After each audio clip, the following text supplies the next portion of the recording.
Welcome, ladies and gentlemen, to Motor City Uncut, episode 149, presented by the Major Sports Network Detroit.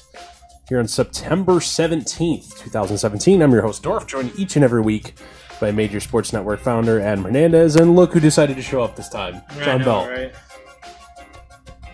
We only get him, what? You said this week, and then you're missing the next two? Yeah. Sorry, boss man, this is news to you, I know. Yeah, I know. Yeah, we only get to keep him one time. Shawn's gonna miss some shows. I know, man. If I had this body attendance, you would have fired me a long time ago. It's kind of funny too, considering Shawn was ripping on you. I know. Oh yeah, the one time, the one time I take something off for my brother's freaking wedding. I don't hear the end of it for weeks. Yeah, so mine's similar to yours. Next week's my birthday, and Amanda's and I's anniversary, and then the following excuses are like assholes. And then the following week I have work because we have our first show. Everybody has them, and they all stink. That's true. Excuses are like assholes. That is very true. Whatever. Welcome to the program here tonight. If you do want to join us on the phone, give us a ring at 203-718-6769. That is 203-718-6769. And before we go any further, I just want to remind people what comes up next after this program, the 300th episode of the Majors Live. So we got some special cool stuff planned for you. So join us there over on themajors.net at just after 7. 7 Eastern, that is, tonight. So, or you can also live stream it on the same YouTube channel if you're watching it there on YouTube, or over at the national Facebook page at Major Sports Network if you're streaming it there. So, all right. Well, earlier today, the Tigers actually managed to win a series. B, almost throw a no-hitter. Matt Boyd did lose his no-hitter. Yeah, Matt Boyd of all people. Boyd of all people. Lost a no-hitter with the just before the final out, falling behind 2-0 to shortstop Tim Anderson of the White Sox, who then doubled to the gap.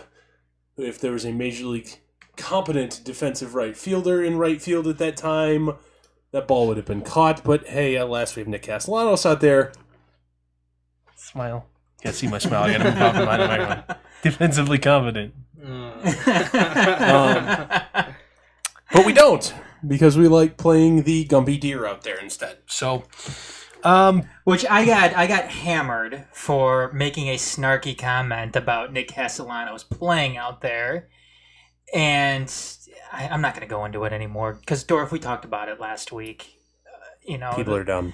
It's just it's amazing. They're so willing to take the party line and just slurp it on up. Where are we at? We're talking about boys no hitter. Let me get one more thing in here afterwards, okay? Sure. Well, actually, no. I'll.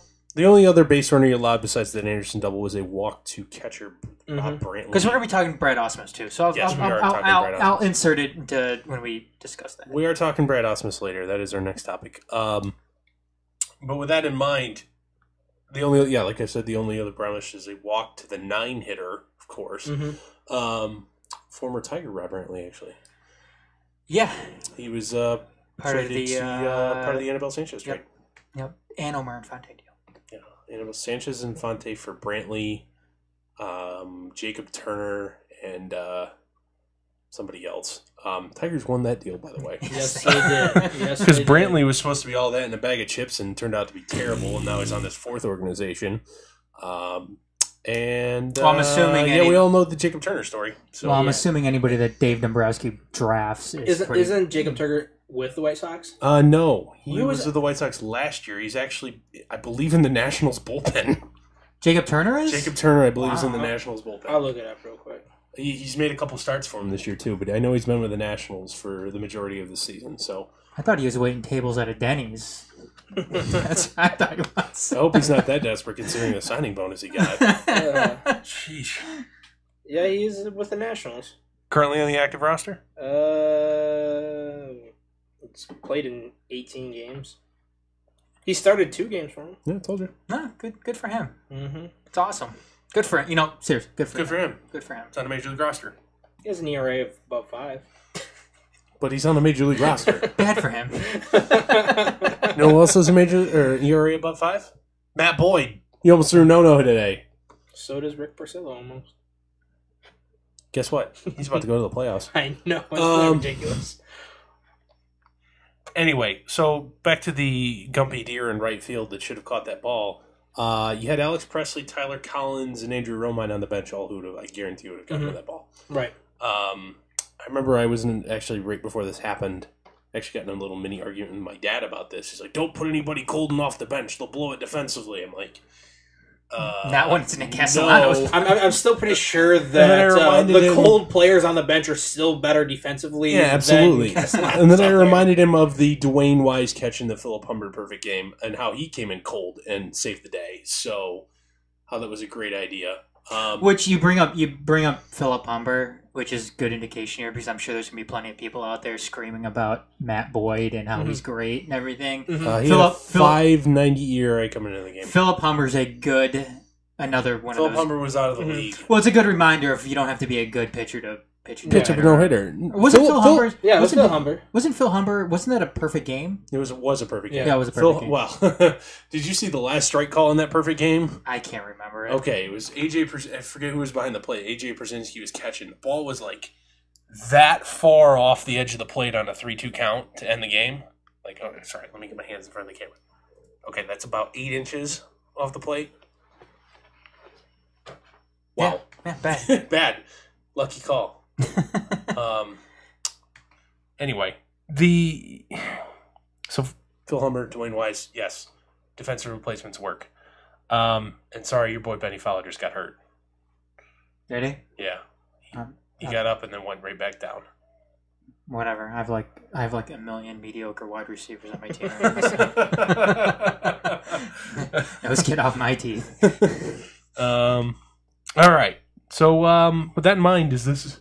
I know we know this answer, but we're going to discuss it anyway. Does this have any effect on Matt Boyd's future with the Detroit Tigers? For at least the 2018 season. Depends on who the manager is.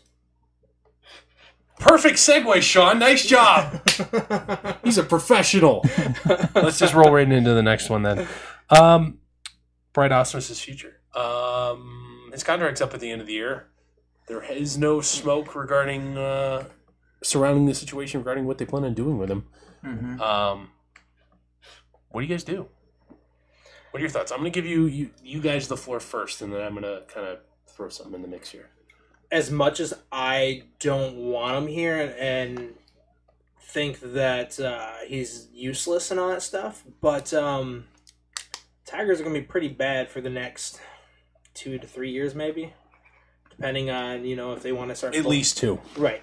So between 2 and 4, I'll give it that. So, do you really want to bring in a new manager to run that, or you just Yes.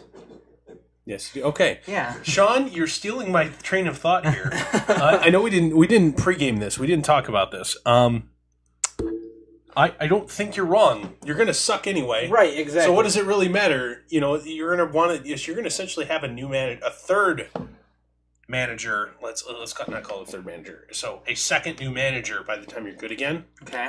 You're going to need somebody to guide you through the suck. And then you'll hire somebody new when it's time to win again. Mm-hmm.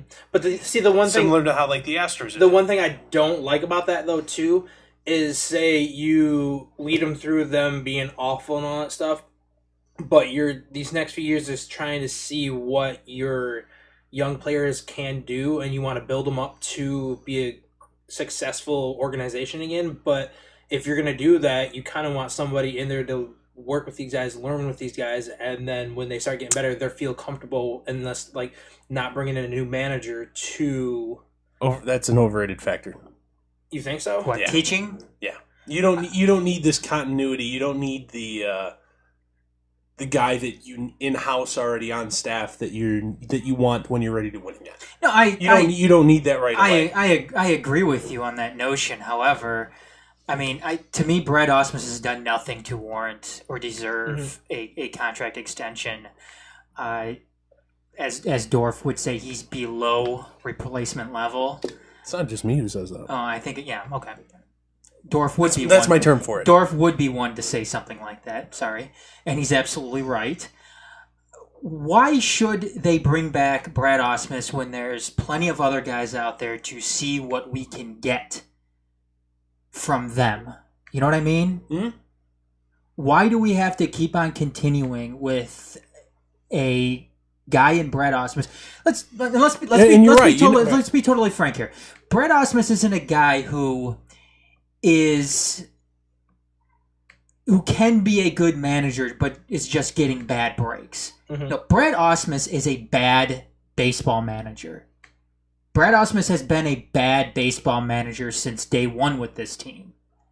Why does he deserve another shot at bridging this team into the future? And I would argue that it's not that he deserves another shot. I'm arguing that your next managerial decision doesn't matter. Mm-hmm. Oh, I think it could matter.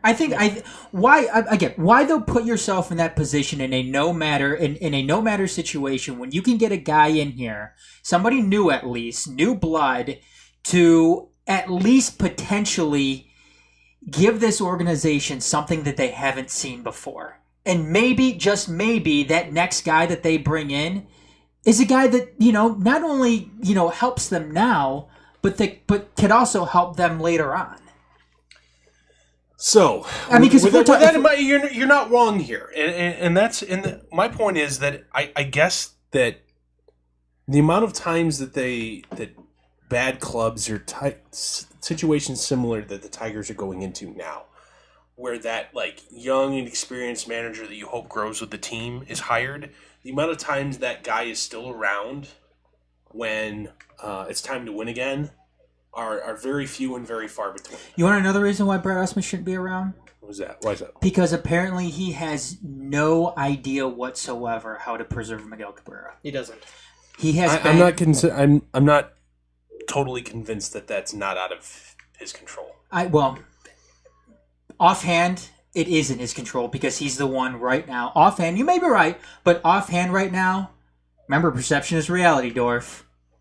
What we see right now from Brad Ausmus is him not caring about... At least, you know what, if you're going to put him in the lineup every day down the stretch, at least just fucking DH him. Exactly. Mm-hmm. Exactly. Brad Ausmus has shown me an inability to work with this everyday lineup. He's shown me an inability...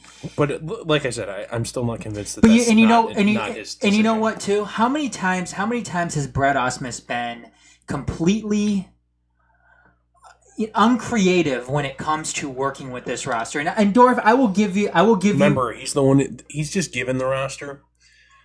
Well, I'm talking. Okay, hold on. With the everyday lineup, sure. With the batting order, with the everyday lineup, and I will agree with you. Hold on 1 second. I will agree with you that for the most part, the teaching aspect from your baseball manager is an overrated concept. The teaching's done. Yes. However, putting young players out there in the wrong situations can be extremely detrimental to their growth, especially at the major league level. Sure. And Brad Ausmus hasn't demonstrated an ability to be able to do that with this current Tigers roster and past Tigers rosters as well. I don't think he's given the players on this team the best opportunity to win based on the way that he's played them. And I think Miguel Cabrera is a perfect example of that.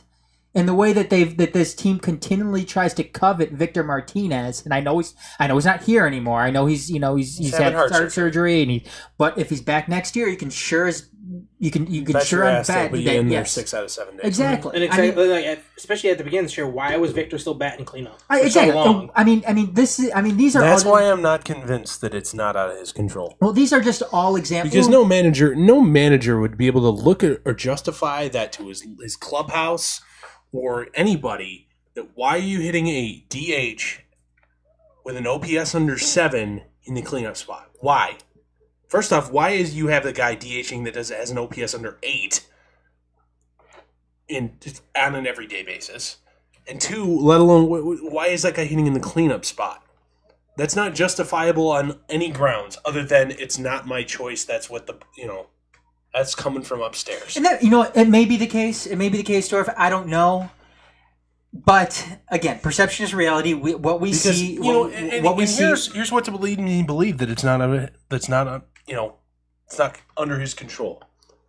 This front office constantly goes after big name players because you know what? Under the guiding principle of big names put asses in seats, put eyeballs on televisions. And with that in mind, I think they think this fan base is retarded and won't watch or won't show up if the big names aren't playing every day. That they're disappointed to come to the ballpark and Miguel Cabrera's getting a day off. But they're already not. I mean, they're already not showing up though. Yeah. I mean, look at the attendance. Yeah. Have you seen like these games? Like that's today's that's game because was... they're bad this year, and I think this is going back over the last 5 or 6 years.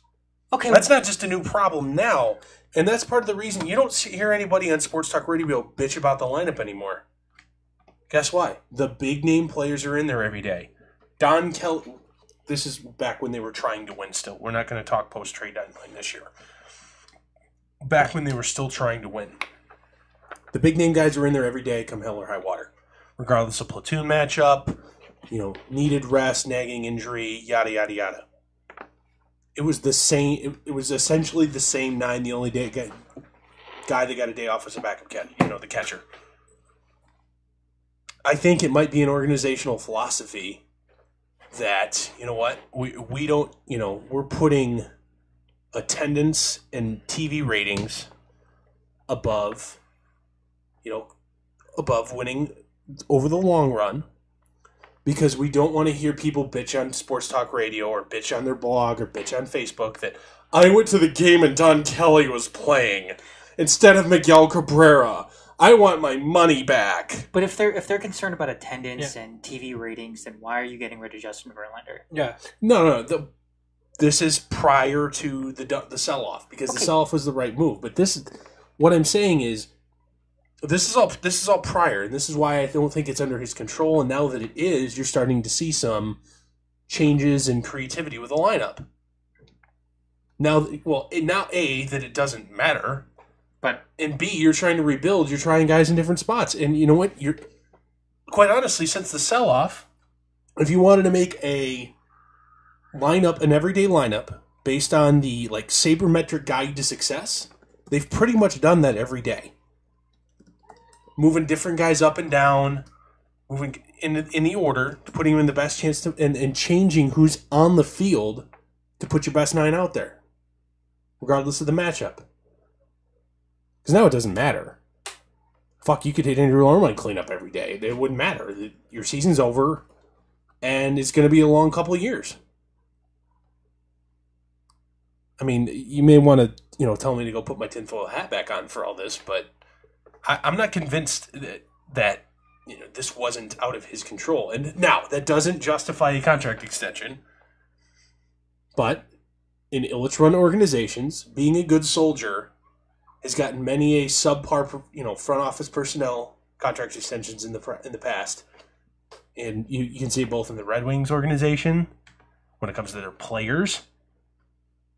Glendening! Sorry, excuse me. And Tigers organizations keeping certain, underperforming personnel around. But being, you were a good soldier, we're going to reward you. This is a quote from Ausmus via Jason Beck. Baseball players are paid to play baseball. If they are physically able to play, they play. Continuing on. This is going to be an issue for him for the rest of his career. Hold on. Okay. Maybe we should sit him the next 7 years, he said sarcastically to Beck, according to Beck. Okay. There's a difference being able to physically able to play and physically being able to play well. Okay. There's a huge difference. Okay, but that's the quote that's coming from the guy that I'm not defending. I'm not saying you're defending. This is a quote coming from the guy who you're saying maybe it's not a bad idea that he gets a 2-year extension. I'm saying it's not a bad idea that he gets a 2-year extension because it doesn't matter who manages this team the next 2 years. So pick a name out of the hat. It doesn't matter. If you want to give it to him, whatever. Okay, but if that's his mentality, it's stupid. When we have some of these young pitchers or these young players coming up these next 2 years, is that the type of mentality that you want in your manager when they're probably not? Okay, then again, another reason why this guy should not be here. Okay. Another reason why a 2-year extension would not be the best for business. And why I come up with 2 years is, you know what? Cutting a guy, say you give him a 2-year extension and you Jeff Fisher him and you fire him 3 months later. So fucking what? What's a 2-year obligation to a manager? Nothing. Doesn't matter. Guys get fired. Coaches get fired all the time with 4 years remaining on a deal. It is if you continue. If Candelario has a sprained ankle and you continue to trot him out there because he's able to play. He can still walk. I mean that's a 1 year contract can be just as detrimental to a team as a 2 year or a 3 year. Sure. I'm not advocating for it, but it's not the end of the world. That's I guess that's my point. Shawn, you got anything else on this? You are following my line of thinking, man. Back me up here. I'm like half and half there. Like I understand like the situation with, what's the purpose of obviously having Austin there if he's just it's a shit show and it's going to be rebuilding whatever. But I understand the other part because you want that manager in there to figure out see what you can do. And here's the thing: baseball rosters, especially when you're bad, are going to turn over. Like every 4 years, especially when you suck. You're going to have none of the same faces around. By the time they're good again, you'll probably have 3 of these guys still that you'll see next year. You'll probably still only have 3 of them. That's probably Fulmer, Norris, and Candelario. Look, that's probably all you'll still have. I'm not going. It doesn't matter. I'm not going on probables or hypotheticals or anything like that. I'm going off of what we've seen from Brad Ausmus already and what he's said to the media as recently as what is this today or yesterday? That's what I'm going off of here. Okay, I mean, I'm not going to be upset if there's an extension granted or denied. I really don't care. It doesn't matter. I mean, the prime example of this concept is like Bo Porter in Houston when they were bottoming out right after they decided to blow it up and rebuild from the ground up. Bo Porter was hired as the sacrificial lamb when it was time to win. Guess who came in? A.J. Hinch. And it's been just off to the races since. Well, just think. You could keep Brad Ausmus as your Bo Porter. Or Rick Renteria with the Cubs was hired to be that sacrificial lamb to just guide us through the suck. And guess what? Oh, Joe Madden's available. Joe Madden's interested. Come on down, Rick Renteria. You've done nothing wrong. We're just gonna, Joe Madden's available. No, I might be on board if he wasn't so nonchalant apparently, especially with player injuries. You know what that comes to me as? What? I'm just going to give you what's your apologetic answer here for Brad Ausmus? What is it? It's a overly sarcastic response to something he deemed as a stupid question.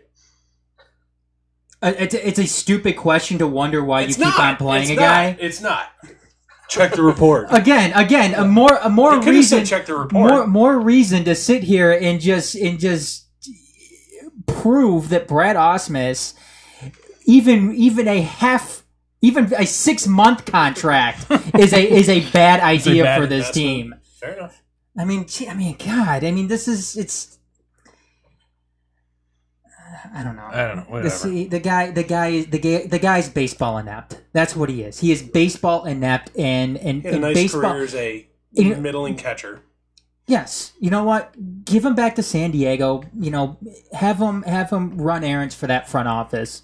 Just get him the fuck out of Detroit. I would like soy milk in my latte. Yeah, get him the fuck out of Detroit. I am so sick of seeing this guy work this lineup and run this team on a day-to-day basis. It's awful. And if this is coming, and if this is an Avila thing too, then Avila hasn't done anything to help this team as far as I'm concerned either. No, okay. And you're right. What's the one? What you can say to Al Avila? He's done well unloading expensive pieces. He's gotten good value for the guys that he's been able to deal. But his free agent signings are. Yep. So, all right. Anything else, Tigers guys? The lineup next year is going to be awful. James McCann's probably going to be your 5-hitter. Yeah, you have McCann, and then at first base, who knows? If it's going to be Cabrera or Hicks. It's going to be Cabrera. It's going to be Cabrera. And then you got Kinsler. If Brad Ausmus here, it's going to be Cabrera. Yeah. And then you still got Kinsler and Iglesias up the middle. Then I'm not convinced Kinsler's option gets picked up. They might just say, "Here's $5 million, now go away." You imagine your outfield's going to be Mata, Jones, and Castellanos. And you know what? That wouldn't be terrible. Defensive wise, I'm happy with. That wouldn't be awful. Right. And you're going to get more than enough. Jacoby Jones is either going to be a major leaguer or he's got to be a little bit better than what he is now, or he's not going to be anything at all. Yes. So, you know what? I think this kind of giving him pretty much full reign of the outfield this last month and just letting him sink or swim isn't a bad thing. Mata, I want to see his numbers. Hopefully he keeps doing what he's doing. Mata come out of nowhere and he's been doing great the past month and a half. Yeah, he's been good since June. Yeah. It's been incredibly good since June. I think and that was a good move by Avila. Yeah. Picking up on a guy that... you know what you got him for? Nothing. Free. Yeah. Essentially. Yeah, I mean that's it was a dead asset to somebody else, and it was a guy that the Rays gave up on. They figured they had no further use for, and Jacoby Jones since recall from Toledo, 173 with a 507 OPS. Although this doesn't include today's. Although his batting average on balls in play since his recall is 154, so I mean, not that he's putting the ball in play, striking out 22 times in 55 bats. So whatever, he's either going to get it or he's not. I think he gets his chance at the beginning of next year, and if he doesn't get it, it's over. Guys, he's not young anymore. He's 26 with a half year of big league experience. You're talking about Jacoby Jones. Jacoby Jones. That's not young anymore. No, I'm not. I'm not incredibly. I'm not saying I'm not saying you specifically. Yeah. Yeah, he will be 26 with a year and a half of a year of big league experience under his belt. That's not young. All right. Next, what's going on with the Wolverines? Oh my god, dude. Oh my god. Shawn, why can't they score in the red zone? Good thing Quinn Nordin's not a turd. Because they can't throw. They can't run either. I don't know. The offensive line is... Oh, Ty Isaac Isaac is doing good. And he was the one who I told you guys when we did the first show of the season. You did call Ty Isaac. I said Ty Isaac has to step up and be that running back. And we all laughed at you like, he's going to be a third back, barely going to play. Exactly. And... thing is, when he steps up and he's doing what he's doing, there's no passing game. So obviously they don't have to worry about the passing game because Wilton Speight can't throw the damn ball. Do you guys have any other thoughts? Because I'm going to go on a little bit here. No, it all comes down to Wilton Speight. Yeah, it's not. I don't think it does. Their wide receivers blow. Okay, well, they have their tight end play is pathetic. Oh yeah, they don't have no tight end. Their tight end play is absolutely pathetic, especially blocking. I'm sorry, Zach Gentry is a converted quarterback. Dude can't block anybody. The wide receiver play is atrocious. And quite frankly, the play calling is terrible. You're not giving a young wide receiver court easy reads, and B, you're making them everything is a fucking fade route or a jump ball. You're not allowing Speight, yes, who is experienced, to develop any chemistry with the guys he has. There's no easy throws. You're not allowing him any easy throws. You're not allowing him to just, easy, three-step throw it in rhythm. There's no screen game. There's nothing. The play calling is awful. The wide receiver play is awful. And you know what? The running game is good enough, but all of a sudden they get down in the red zone, try and get cute, stop running the ball on fucking first down where they're getting 6 yards at pop, and fall behind the chains. And fucking field goal time. That's all it is. It's terrible. Terrible offensive game planning and terrible wide receiver play. And isn't the funny thing, too, is Grant Perry we were calling and talking about how... Grant Perry is a, slot gadget player. The one thing that we were most worried about at the beginning of the year, whatever we were talking about, was the kicking situation. I wasn't worried about the kicking situation. Oh, Nordin's a 5-star recruit. He's been great. Well, I mean, not that kickers get any 5-star. Well, he was the top-rated kicker in his class. I don't think anybody should have been concerned about Nordin. No reason to. It's been very good. The problem I thought with Michigan this year is our inexperienced receivers and the loss of good field position with Jabril Peppers. You're right. Mm-hmm. That was my concern with them. But at the same time, Donovan Peoples-Jones has been just as good as Peppers in the return game. No, he's been very, very good for them. But I think that they do have to give a another look, another consideration at their quarterback situation going forward, especially working into Big Ten play. I hear you, Dorf. I hear everything that you're saying about the offense. I still maintain the opinion that Brandon Peters will be your QB by the end of the year. Well, I don't think you're wrong. I don't think you're wrong in any of your assessment thus far. However, when it all comes down to it, Wilton Speight is not rallying this offense. No. There's no momentum and leadership whatsoever. He hasn't been a plus for this offense, despite everything that has happened. And again, a lot of that may not be his fault. However, a lot of times when it comes to college football, there's always, and NFL football as well, what happens on the field isn't necessarily always one person's fault. You can put play calling, you can put, the play of the only player. time it's one person's fault is, generally speaking, a fumble. Yes. I mean, there's been plenty of circumstances out there where Wilton Speight has missed receivers, has missed open looks, he's thrown interceptions, he's fumbled the football. He hasn't looked sharp. I think you could still look somewhat sharp in a bad play calling system, and unfortunately for Wilton Speight, that hasn't been the case for him. And with Michigan, they have depth at the quarterback spot. Yes, they have depth at the quarterback position. A bleep ton of depth. Yes, and I think, and you know what? Now is the best time to do it. The week before Big Ten play starts, you've got to get this figured out. Because you cannot go into some of these tougher games against conference opponents and start treading water or, taking on water for that matter at your quarterback spot. It just can't happen. Absolutely because if that's your mentality, if that's your game plan going forward, then you're going to lose to Penn State. You're going to lose to Ohio State. You're going to lose to Wisconsin. And when something like that happens, there's no more room for error. I'll tell you what, Wisconsin's offense doesn't look all that great, especially if you ask Alex Hornibrook to have to pass the ball, which I don't think anybody in the NCAA is going to be able to run on Michigan. I don't think that's a foregone conclusion that they'll lose to the Badgers, but you're right about the rest. Penn State and Ohio State will probably blow your doors off. Especially with Ohio State already having a loss on the board. Oh, they're going to be pissed. They have to run, and if they still want to win and compete for a national title this year, they got to run up the score at every chance. And you know what? They're going to get every opportunity to be in that spot, just like Michigan's going to get every opportunity to be in the playoff as well. That's how college football works. The teams with a reputation, it's like the NBA. You've got Michigan and Ohio State as LeBron James and Steph Curry. They're going to get the benefit of the doubt on every single call that goes out there. So yes, if they play their cards right, if they run up the score, if they continue to win, then they're going to be fine. However, you start to limit that room for error, and if Michigan doesn't have a quarterback, if they don't have their quarterback situation figured out by that time, they're going to be in big time trouble. And I don't care how good their defense is. And here's another thing, guys.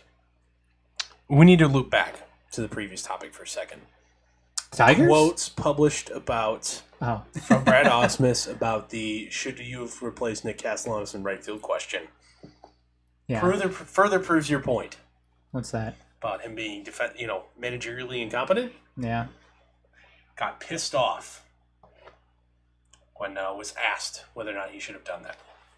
Oh, I thought you were going to try to relate this to what we were talking about now. No. Yeah, and I was where are you leading this to? Oh, this came across the board here? Just came across the board here. Published all of 15 minutes ago. All right. The guy threw a no-hitter, and your first question is, why didn't I swap Nick out in defense? This is asinine. Stop with the negative questions. This guy had a great day. No one catches that ball. It's a bad question. I'm not even going to go there. Nobody catches that ball. Sounds like Donald Trump, man. True as that may be, Ausmus had speedy outfielder Alex Presley on the bench. Did he even consider it a substitution for Castellanos? No. When asked. Why not? Because Nick's been out there all day. Should I have taken him out earlier? That's a dumb question. Did he have a mouthful of pasta and some Marlboro Red sitting on his desk? When Castellanos was still the Tigers' third baseman, Ausmus was often replace him with defensively sound Andrew Romine when the team was holding a slim lead in the ninth. When asked to win the what was the point? To win the game, we had a 12 bleeping run lead. I'm not defending for Nick here. It's a dumb question. It's a bad question. It just shows that the negativity sometimes comes into this room after games. You immediately look to blame or point the finger at somebody because it didn't work out the way you wanted it to work out. You guys... Oh, there's more. Okay. And when another reporter asked asked the question no one else had, or came into the room late and asked the same question because he didn't hear it, Ausmus reiterated, "That's a dumb question." You know why that's a bad question? 2 reasons. 1, nobody catches that ball, and 2, if it isn't hit there, nobody asks. Okay. Is that television? The question is asked after the television cameras had left Ausmus's office, so it wasn't the first question he actually faced. But he knew it was coming and was certainly prepared to fire back. What pathetic it is, before you guys even got here, I knew that was going to be the first question, which says something more about the media more than anything else. We should be celebrating this guy's outing. Off the bat, I knew it was hit hard. My first instinct was, that left the park, said Matt Boyd. He struck the ball well, man, but he hit it to the big part of the park. Beat him on the pitch earlier that day, and he was ready for it that time. He hit a changeup. Yeah, 2-0 changeup. It was down and away, executed my pitch, and he hit it hard. Hats off to him. That was the last part was from Matt Boyd. Okay. Comments courtesy of CBS Detroit. Okay. We had to trade one of the greatest pitchers that this organization has ever seen. A future Hall of Famer. I don't think anybody will call you stupid for calling him a future Hall of Famer. We have one of the best pure hitters in Major League Baseball history right now stuck in baseball purgatory on this shithole of a team. Yeah. We had to get rid of J.D. Martinez. We had to get rid of Justin Upton. We had to get rid of Alex Avila, who was in a career year this year. And Justin, and your closer. Yep. Current closer. Yep. We had to get rid of Justin Wilson. We wasted one of the best generations of baseball that this team has ever seen. We are not going to win a World Series for God knows how long, and haven't won a World Series You're looking since at best case scenario. The next time you are able to compete for a World Series is going on at least 5 years. And we haven't won a World Series since 1984. And this guy, hold on. And this guy wants to go on and talk about some meaningless attempt at a no-hitter today? Are you fucking kidding me, Brad Ausmus? This guy, like I said before, is fucking baseball incompetent. This is what he wants us to focus on. He wants to he wants the reporters to sit down and talk about today. When we lost out on one of the best generations of a comprised team that this fan base may ever see again. We had the likes of Miguel Cabrera, Justin Verlander, David Price, Max Scherzer, Victor Martinez when he was still productive, Prince Fielder when he was productive, Ian Kinsler when he was productive, not at the same time. We had guys in the outfield. We had Curtis Granderson when he was productive. And Justin Upton when he was productive. A guy who came out of nowhere and was sustainable, and J.D. Martinez. And this guy wants to go in and talk about this and talk about unfair questions or stupid questions. What the fuck is he talking about? What would have been the perfect counter to that diatribe that he went on against the media? What's that? Hey, Brad, you could have given this kid a piece of history if you weren't a boob. Yeah. Except his... you had three guys sitting on your bench that are more capable of playing right field defensively, that are actually, regular to full-time outfielders. Alex Presley, Tyler Collins, and Andrew Romine. You're trying to defend a no-hitter from a guy. You're up 12. Something is seriously going to have to seriously have to hit the fucking fan for you to lose. Why not put your best defensive 9 out there? Why? What is wrong, especially in the expanded roster period, with putting your best defensive 9 out there? Nothing. It costs you nothing. Yeah, you know what? At the end of the season, you'll be judged on your final win-loss record. Because you know what? You're not going to be eligible to win the last game of the year. It wasn't 2014 his first year with us? Yes. So 13 season. So just think, 2014. No, 13 is when they should have won. Season, yeah, 14 was his first season, year. Yep. So 2014, you look at it. You had David Price, Max Scherzer. Oh yeah, we forgot about the pitching staff. Woo-hoo! That top three. You had 4 future and current Cy Young Award winners. And you also had Rick Porcello. So your top 4 all have Cy Young awards. So it's 4 guys who had won or will win a Cy Young Award in their career on one team. Mm-hmm. In one rotation. All healthy at the same time. But hey, let's bring him back. Oh, and you had Anibal Sanchez, too, who was your number 5, and back then he was like... I think that was... Dougie Fresh was your number 5 that year. No, he wasn't. No, he wasn't. Yep, it was Anibal Sanchez. Who, by the way, won the ERA title the year before. Was your 5. Mm-hmm. Unfucking believable. Are you sure you want to give him another 2-year deal? No, I rescind my comments. and you look at it, too. You also had Joaquin Soria in your bullpen, who proved to be one of Joaquin Benoit, who's been one of the best closers in the game for a few years. Benoit has been one of the best 7th or 8th inning arms of the last decade. And you also had Joe Nathan, who was coming off the best year, but he was coming off the best year of his career the year before when he was with Texas. So you weren't expecting him to tank like he did. So.